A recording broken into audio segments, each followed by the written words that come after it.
Una ola gigante azotó la costa atlántica, parte de la costa atlántica, y generó muchísima preocupación, dejó 35 personas heridas, lamentablemente una víctima fatal también a causa de esta situación. Se denomina meteotsunami y queremos saber de qué se trata y por qué se dio este fenómeno. Justamente por eso lo convocamos a Andrés Durán para dialogar del tema. Andrés, muchísimas gracias por tu tiempo. Estamos aquí, Dayana y José, saludándote. Buenos días. Buenos días ahí en el piso, buenos días a toda la audiencia, un gusto hablar con ustedes de nuevo. Bueno, Andrés, contanos por favor, ¿qué es este meteotsunami o por qué se lo denomina así? Bueno, te cuento la causa y después te hago una aclaración. Mira, la causa es, se genera diferencias en la altura del mar debido a un frente avanzando y se generan diferencias de presión en la superficie, en la atmósfera, se generan diferencias de presión y eso hace que como que succione el agua del mar. La diferencia de presión y el aire hace que se eleve la altura del mar y esto se produce en todo el mundo siempre, digamos. ¿Qué pasó acá en la costa argentina? Se estaba acercando un frente frío, esta diferencia de presión fue muy grande, y se exacerbó la diferencia de la altura del agua del mar, se exacerbó por la forma de la costa argentina, por la velocidad del frente frío que estuvo avanzando y también porque justo pasó en época de verano donde había gente veraneando y gente en la costa. Entonces se juntaron todos estos factores y generaron esta ola que provocó esta tragedia, ¿no es cierto?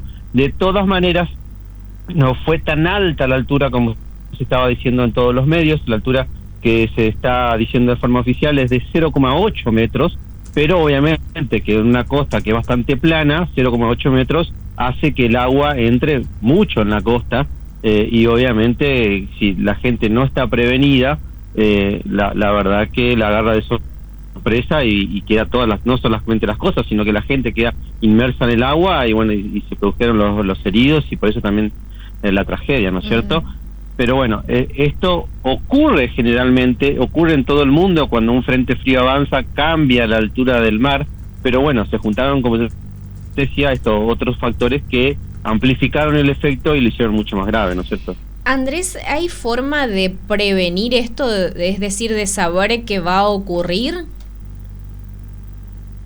Sí, de hecho, mira, había una alerta meteorológico y ahí estuve viendo videos en las redes sociales donde en alguna costa, en algunas playas, los bañeros estuvieron alertando a la gente para que salga de la playa, y esto obviamente que redujo los daños por lo menos en esa playa, pero bueno, evidentemente ahora se va a poner mucho más foco, por lo menos en todas estas ciudades más afectadas.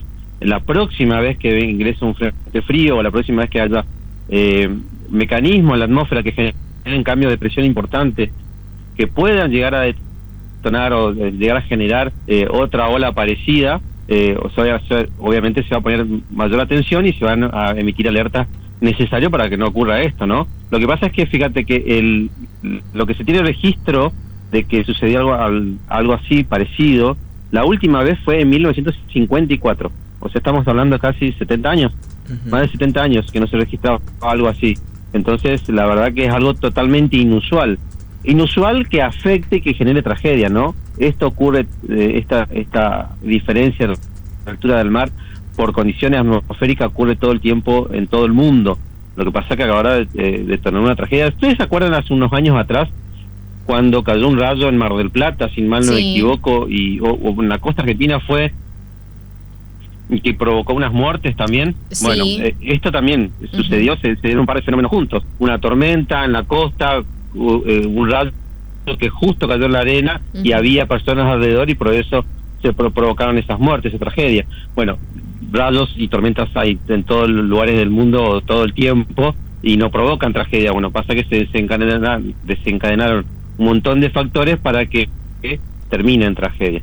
Así que, bueno, nada, hay que estar atento. Y bueno, a partir de ese evento, cada vez que hay tormenta, bueno, la gente tomó conciencia y también todos los que nos tienen que cuidar también lo hicieron y empiezan a hacer alertas o a sacar la gente por la eventualidad de este tipo de fenómenos, ¿no? Claro. Andrés, meteotsunami, ¿está bien dicho? ¿Es un término, en este caso, mediático? ¿Qué es lo que corresponde en estos casos? No, es un término correcto porque está el tsunami, que es provocado, que es la variación de la altura del mar provocado por un fenómeno geológico, por un terremoto en la superficie de la Tierra, por debajo del océano, del mar. Eso es un tsunami. Y el meteotsunami, la diferencia está que esta diferencia de la altura del mar está provocada por fenómeno atmosférico, por la atmósfera es la que genera la altura. Obviamente que la atmósfera no tiene la capacidad de generar un mega tsunami o un tsunami como recordamos del 2011, si no me equivoco, que provocó casi 200.000 personas fallecidas. No tiene esa capacidad de la atmósfera, pero sí de provocar pequeñas alturas, diferencias de alturas que se amplifican por la forma de la costa o porque se ingresa esa ola, ingresa en una bahía y diferentes fenómenos locales de esa bahía hacen que la ola sea un poco más alta y genere, ¿cómo se llama?, inconvenientes. Pero sí, es un fenómeno, perdón, es un término correcto. Bien.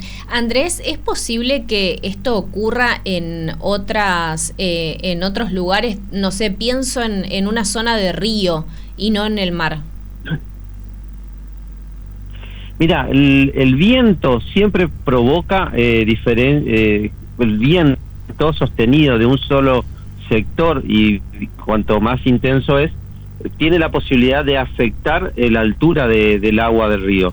Y eso se conoce también como sudestada. Nosotros siempre en Buenos Aires escuchamos de que va a crecer la altura del río de la Plata, y eso pues sucede porque hay un centro de baja presión cerca de la costa de Buenos Aires, en el océano Atlántico, y que hace que el viento esté del sector sudeste durante mucho tiempo de forma constante. Eso hace que la altura del mar crezca hacia la costa de Buenos Aires, y eso hace que el río de la Plata no pueda desembocar y empieza a crecer por la fuerza que genera el viento en la desembocadura del río de la Plata. Entonces sí, el viento puede provocar esto, pero es un fenómeno mucho más paulatino, más progresivo, lo que no genera un salto de 0,8 metros que parece poco, pero una costa que es muy muy baja es mucho, digamos, y más si todos están todos desprevenidos, ¿no? Claro. Sí. Andrés, hiciste referencia hace un ratito a la temporalidad. ¿Esto se da en cuestión de segundos, de minutos? Esto se dio cuestión de minutos, sí.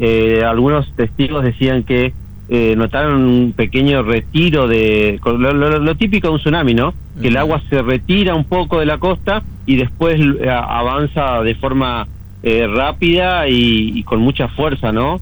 Metiéndose en tierra. Sí fue cuestiones de minutos, pero bueno, yo como decía, también vi un video en redes sociales donde en una playa en particular bañeros alertaron a la gente y bueno, en ese lugar por lo menos no hubo mayores daños.